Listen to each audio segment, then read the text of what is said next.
Subscribe করুন Sony ৮, click করুন bell icon.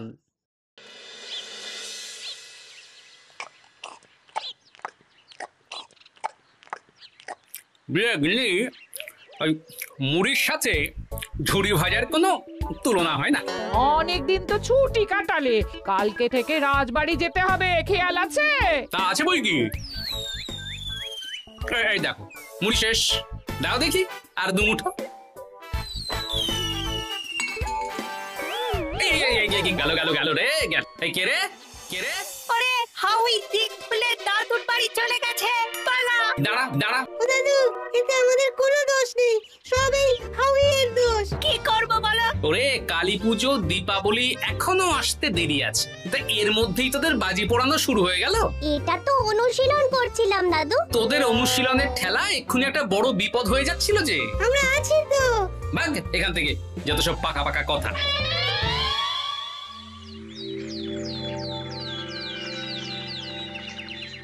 লম্বা ছুটি কেমন কাটালে সবাই? আমার তো মহারাজ কাজের মধ্যে দুই, খাই আর শুই। বুঝে গেছি, এবার বাকিরা বলো।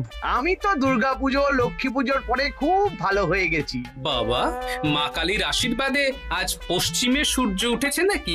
মানছি আমি আগে খারাপ ছিলাম, একটু মিথ্যে কথা বলতাম, অপকর্ম করতাম, কিন্তু এখন আর না।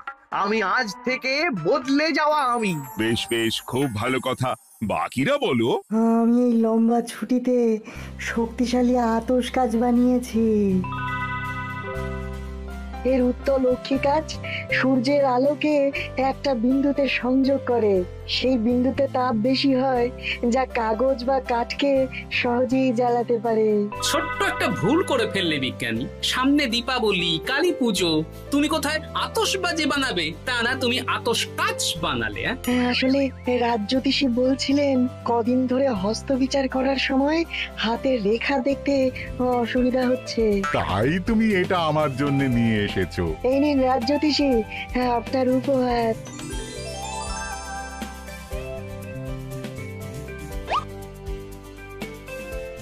ধন্যবাদ বিজ্ঞানী। বেশ অনেকক্ষণ অন্য প্রসঙ্গে আলোচনা হলো, এবার আমরা মূল ছন্দে ফিরে আসি। কদিন পরেই তো কালী পুজো। সে তো আমরা জানি মহারাজ। তাই এবারে আমার ইচ্ছে রাজবাড়ির সকল সভাসদদের মধ্যে একটা আতশবাজির প্রতিযোগিতা হবে। কে কে নাম দিতে চাও বলো? আগুনে আমার ভয় অতি, হয় যদি কোনো ক্ষয়ক্ষতি। আমি বাবা নাম দেব না মহারাজ, আমি শুধু দেখবো। বেশ, বাকি সবাইকে কিন্তু বাজি পোড়ানোর প্রতিযোগিতায় দেখতে চাই। আমি তাহলে মহারাজ পুজোর বাজার দোকান করব, মানে আপনি যদি বলেন পুরো পুজোটাই সামলে দেব। সে তো ভালো কথা, নিজে থেকে দায়িত্ব নিতে চাইছো, নাও। মহারাজ, মন্ত্রী মশাইকে একদম বিশ্বাস করবেন না। যেখানেই অর্থের গন্ধ থাকে মন্ত্রী মশাই সেখানেই অনর্থ করে বসেন। একদম বাজে কথা বলবে না গোপাল, আমি এখন ভালো হয়ে গেছি। বেশ মন্ত্রী, তুমি বাজার দোকান কেনাকাটার সব দায়িত্ব নাও, কিন্তু কোনো দোকানে দ্রব্যমূল্য তোমাকে দিতে হবে না। কত দাম হয়েছে সেটার একটা রসিদ লিখে নিয়ে আসবে, আমি হিসেব দেখে খাজাঞ্চিকে দিয়ে সেই দোকানে পাঠিয়ে দেব। এটাই ভালো হবে মহারাজ। গোপাল, চিৎকার করো না, সবাই সবার বাড়ি যাও, বাজি বানাও। যার বাজি আমার সবচেয়ে ভালো লাগবে তার জন্য থাকবে 50 মোহর উপহার। হঠাৎ আমাদের ডাকলেন যে? কিছু খাওয়াবেন নাকি? আমার মাথাটা খেয়ে নে। ওটা তো গোপাল খেয়ে নিয়েছে, আমরা কিছুই পাবো না। হ্যাঁ, ওই গোপাল, ওই আমার বাড়া ভাতে ছাই ঢেলে দিয়েছে। আপনি বললে আমি গোপালের বাড়িতে গিয়ে উনুন ভেঙে দিয়ে আসবো।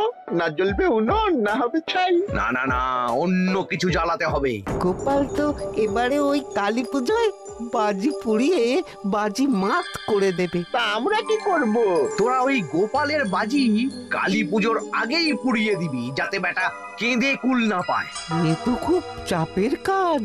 গোপাল খুব ধুরন্ধর লোক, একবার যদি কোনো কিছু আঁচ করতে পারে তাহলে আমাদেরই জ্বালিয়ে দেবে। ওরে ওরে, গোপাল আমার রোজগারের রাস্তা বন্ধ করে দিয়েছে। কিভাবে? আমি কালী পুজোর বাজার করার দায়িত্বটা পেলাম আর গোপাল মহারাজের কানে বিষ ঢেলে বলেছে যে আমার হাতে কোনো অর্থ না দিতে দোকানে গিয়ে জিনিস কিনে রসিদ নিয়ে আসতে। আর মহারাজ কাউকে পাঠাবেন সেই বকেয়া মেটাতে, তাই তো? একদম তাই। তাহলে আপনি সব দোকানিদের সাথে ষাট করে নিন, যে দাম বাড়িয়ে লিখতে। পরে আপনি তাদের থেকে অতিরিক্ত অর্থ নিয়ে যাবেন। না না, তাতে মুশকিল আছে। যদি তারা আমাকে পরে অর্থ না দেয়, মহারাজকে বলে দেয়, তখন? হ্যাঁ, তাও ঠিক। আরেকটা বুদ্ধি আছে, শুনুন। এই তো এটা দারুণ বুদ্ধি। এতে ভালো কাজ হবে, কেউ গুণাক্ষরেও টের পাবে না। দাদু, সামনে কালী পুজো, তাই আমরা তোমার কাছে মা কালীর গল্প শুনবো। বেশ, শোন তাহলে। দেবী কালী দশ মহাবিদ্যা নামে পরিচিত 10 জন দেবী রূপের মধ্যে একজন। এই 10 জন দেবী কে কে দাদু? তারা হলেন কালী, তারা, ষোড়শী, ভুবনেশ্বরী, ভৈরবী, ছিন্নমস্তা, ধূমাবতী, বগলামুখী, মাতঙ্গী এবং কমলা। আচ্ছা দাদু, আমরা যে মা কালীকে দেখি মহাদেবের বুকের উপর পা দিয়ে দাঁড়িয়ে আছেন, সেটা কেন? একবার দেবী কালী এতই ক্রোধিত হয়েছিলেন যে তিনি যুদ্ধ করতে করতে শিবের উপরে পা রেখেছিলেন। ভগবান শিবকে মাটিতে শুয়ে থাকতে দেখে তিনি তার ভুল বুঝতে পারেন এবং শান্ত হন। আচ্ছা, এই জন্যই তিনি জীব বের করে থাকেন। হ্যাঁ, এই ঘটনাটি দেবী কালীর ধ্বংসাত্মক শক্তির রূপান্তর এবং মাতৃত্বের দিকটিকে তুলে ধরে, বুঝলি? এবারে তো তুমি রাজবাড়িতে বাজি পোড়ানোর প্রতিযোগিতায় নাম দিয়েছো। তা কি কি বাজি পোড়াবে তুমি? তুবড়ি আর রং মশাল। আমাদেরও রং মশাল বানিয়ে দিও। বেশ বেশ, দেব, কিন্তু তার জন্যে তোদের কিছু কাজ করতে হবে। কি কাজ বলো দাদু? শোন, মন্ত্রী মশাই এবারে রাজবাড়ির কালী পুজোর সমস্ত বাজার দোকানের দায়িত্ব নিয়েছেন। যদিও হাতে অর্থ পাবেন না, কিন্তু উনি যা চালাক, তাই ওনার উপর নজর রাখতে হবে, তাই তো দাদু? একদম ঠিক। ঠিক আছে, এখন আমি উঠি তাহলে। বাজি বানানোর জিনিসপত্র কিনতে হবে। ঠিক আছে, আমরাও তাহলে উঠি। এই যে শুনছো? কি হলো? তোমার কি বায়না বলে ফেলো। তুমি তো বাজারে যাচ্ছ, তা কিছু পোড়া মাটির প্রদীপ আর বলতে নিয়ে এসো তো। ঠিক আছে, দাও দেখি, থলে দাও। যাই দেখি, জয় মা কালী বলে এগিয়ে যাই।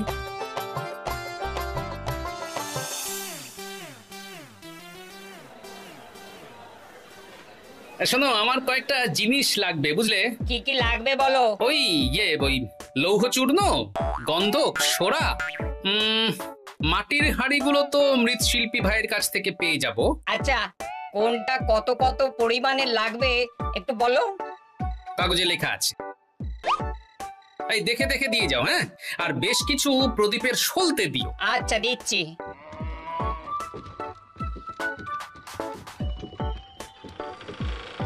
এই যে ভাইয়া, এনে ফর্দ দেখ, দেখে সব জিনিস দিয়ে দে।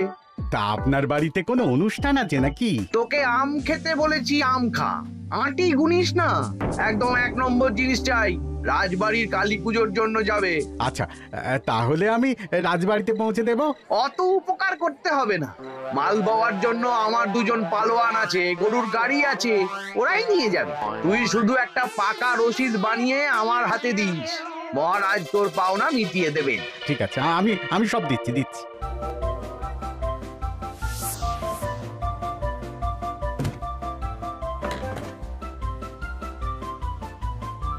মন্ত্রী মশাই, রাজবাড়ির কেনাকাটা চলছে বুঝি? হ্যাঁ, রাস্তা ছাড়ো, তোমার সাথে বেশি কথা বলতে চাই না। এই চল।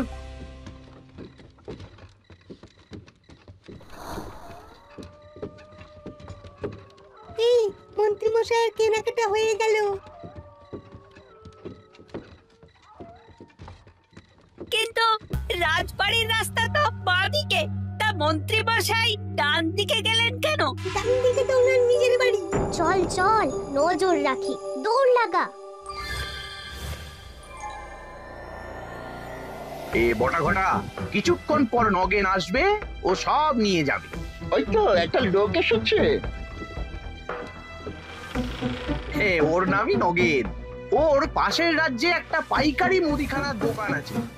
মন্ত্রীমশাই, আপনার কথা মতন ওই 14 কেজি আতপ চালের ওপরে 1 কেজি গোবিন্দভোগ চাল, ওই কমা মুগ ডাল নিয়ে এসেছি। এবার শুধু বস্তা অদল বদল করে ফেলো আর আমার পাওনা অর্থ দিয়ে দাও। নিশ্চয়ই নিশ্চয়ই।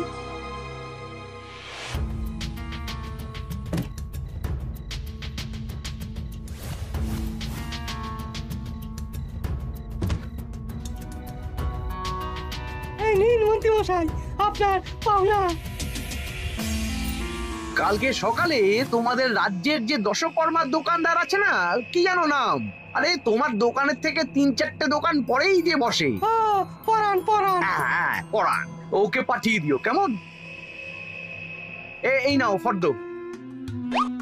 ফর্দ দেখে কম দামের জিনিসটা নিয়ে আসতে বলবে। চল চল বটা ঘটা, এবার রাজবাড়িতে যেতে হবে। চলুন।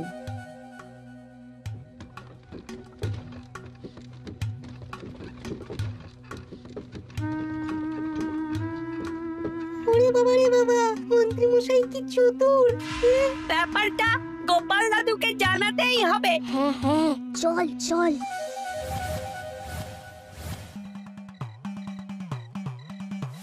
গিন্নি, নাও তোমার জন্য প্রদীপ সলতে এনে দিয়েছি। উদ্ধার করেছো? এবার শান্তি।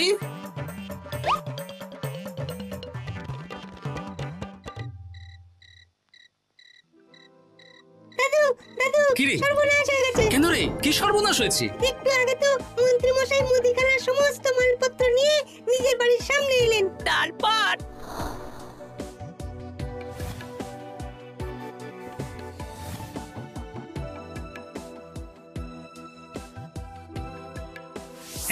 পুলিশ কি রে?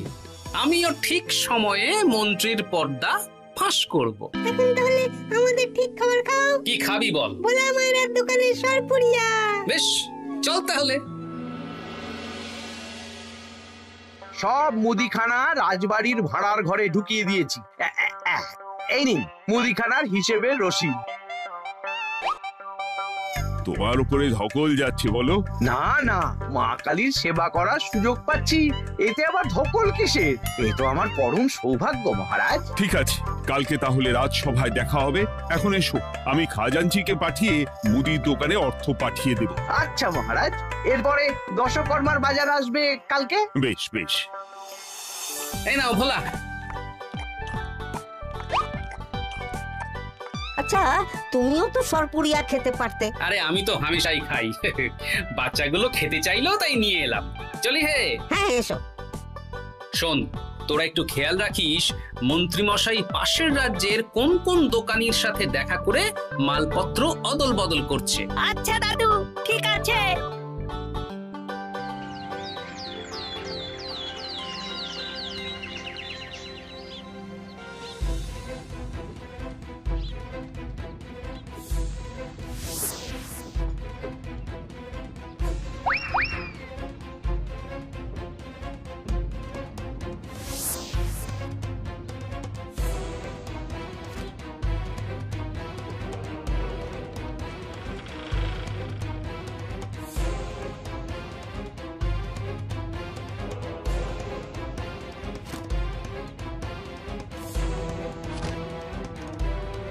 তাহলে পরাণ, সব হিসেব বুঝে নিলে, এবার দাও আমার প্রাপ্য। এই নিন। আচ্ছা, এই ব্যাপার।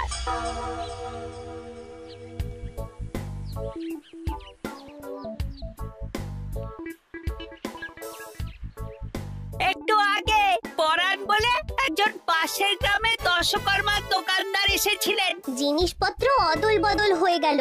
এখন গতকালের মতন মন্ত্রী মশাই নিশ্চয়ই রাজবাড়িতে যাচ্ছেন। আচ্ছা, এই ব্যাপার।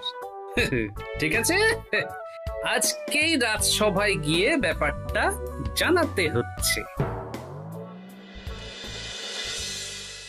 ওই কালী পুজোর বাজার কেমন হচ্ছে? ভালোই। মন্ত্রী তো যত্ন নিয়ে সব কেনাকাটা করে রাজবাড়িতে দিয়ে যাচ্ছে, আর আমার হাতে রসিদ ধরাচ্ছে। আপনি কিন্তু একবার রশিদের সাথে সাথে জিনিসপত্রগুলো নিজের চোখে দেখে নেবেন মহারাজ। এই কদিন পরেই তো পুজো। জিনিসপত্র আবার আগে থেকে দেখার কি আছে? আমি সব ভালো জিনিসই এনেছি। তবুও মহারাজ একবার দেখে নিন, দরকার হলে এখনই দেখে নিন না। গোপাল যখন এত করে বলছে মহারাজ দেখে নিন। বেশ, চলো ভাড়ার ঘরে। এই সব রাজকাজ ছেড়ে এখন ভাড়ার ঘরে যাওয়ার কোনো মানেই হয় না। না না, গোপালের সন্দেহ দূর করা দরকার। চলো সবাই, চলো।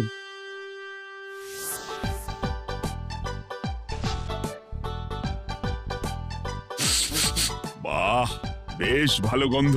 একটু ভালো করে চালে হাত ঢুকিয়ে দেখুন মহারাজ। আরে বললো তো ভালো গন্ধ, আবার ভালো করে কি দেখবে? না, কোনো গন্ধই তো নেই। ওপরে গোবিন্দ ভোগ আর ভিতরে আতপ চাল। বাকি জিনিসগুলো দেখুন না মহারাজ। কি, উপরে সোনা মুগ ডাল আর ভিতরে সাধারণ মুগ ডাল? তাহলে নিশ্চয়ই দোকানদার আমাকে ঠকিয়েছে, বুঝলেন মহারাজ? কি মন্ত্রী, তুমি একটু দেখে শুনে আনবে না? সেনাপতি, তুমি এক্ষুনি এই মুদিখানার দোকানদারকে গিয়ে ধরো। দশকর্মার জিনিসগুলো একটু না হয় দেখে নিন। কি, তীর কাঠি তো 4টে লাগবে, 3টে কেন? আর সুপুরির কি অবস্থা? পোকা ধরে গেছে। সব জিনিস দিয়ে পুজো হবে না? আমি কিচ্ছু জানি না মহারাজ, আমাকে তাহলে দশকর্মার দোকানিও ঠকিয়েছে। না না না, তোমাকে আর দায়িত্ব নিতে হবে না। গোপাল, বাকি পুজোর বাজারের দায়িত্ব তোমার। আচ্ছা মহারাজ। মহারাজ, আমি তাহলে দোকানে গিয়ে কথা বলছি। হ্যাঁ হ্যাঁ হ্যাঁ, সব জিনিসপত্র নিয়ে চলে যাও। আচ্ছা মন্ত্রী, তুমিও সাথে যাও। বিশ্বাস করুন সেনাপতি মশাই, এইসব মাল আমি বেচিনি, এসব অন্য দোকানের। বাজে কথা বললেই হলো, রসিদ তো তোমার দোকানে। আমার দোকানের কিন্তু জিনিসগুলো নয়। আমি পুজোর দিনই সেরকম কেন দেব? মা কালী আমাকে ক্ষমা করবেন না। তাহলে এই মালপত্র কোথা থেকে এলো? সেসব তো আমি জানি না। বাজে কথা বললেই হলো, এগুলো ফেরত নে। এগুলো তো আমি দিইনি, ফেরত। গোপাল পুরো রোজগারটা বন্ধ করে দিল। আপনি এগুলো কার কাছ থেকে নিয়েছেন সেটা কি গোপাল জানতে পেরেছে? তা জানতে পারেনি, সেই জন্যই তো জোর করে ওই কৃষ্ণনগরের দোকানীদের কাছেই সব মালপত্র গছিয়ে দিয়েছি। গোপাল দাদাকে একটা শিক্ষা দেওয়া দরকার। ও বেটা কালী পুজোর দিন বাজি পোড়াবে বলে খুব তোড়জোড় শুরু করেছে দেখলাম। শোন, তোরা এক কাজ কর। দারুণ বুদ্ধি।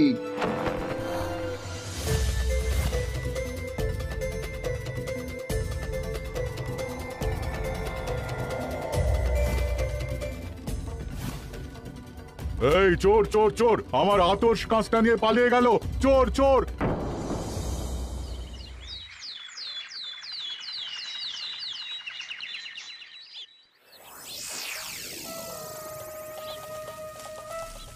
ব্যাস, বারুদ বানানো শেষ। এবার মাটির খোলসের মধ্যে ভরে ফেললেই তুবড়ি বানানোর কাজ শেষ।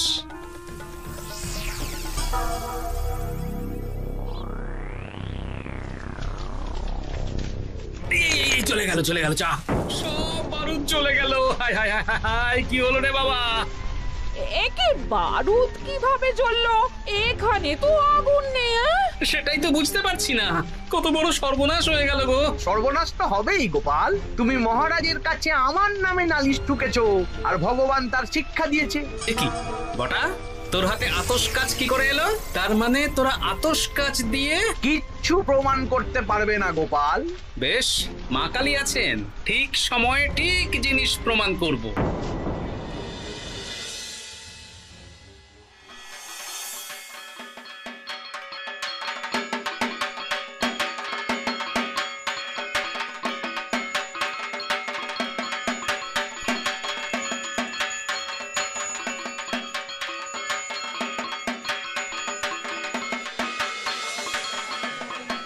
তাহলে এবার বাজি পোড়ানো শুরু হোক।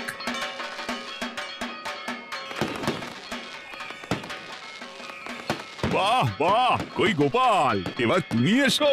মহারাজ, আজকে যে বাজিটা ধরাবো সেটার নাম ধরিবাজি। ধরিবাজি? সেটা কিরকম?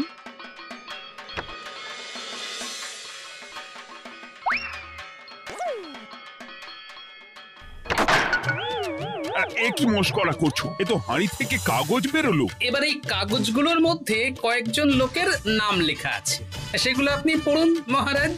আর সেনাপতি মশাই আর প্রহরী, তোমরা মন্ত্রী মশাইয়ের কাছাকাছি থাকো, হ্যাঁ, যাতে উনি পালাতে না পারেন। আমি পালাবো কেন? আমি চুরি করেছি নাকি?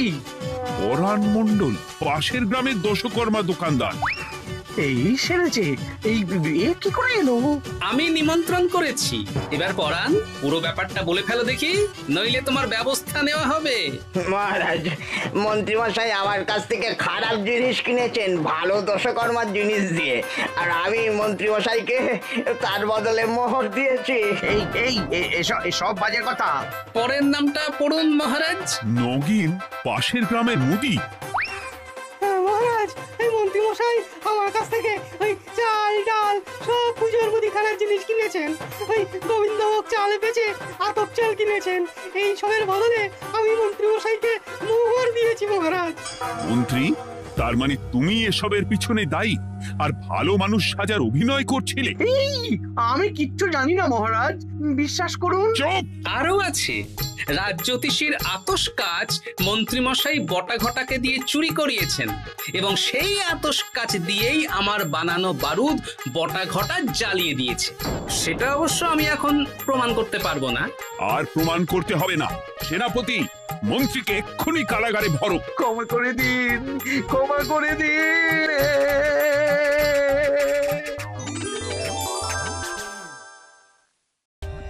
For more updates, subscribe to our channel, click the show links and enjoy watching the videos.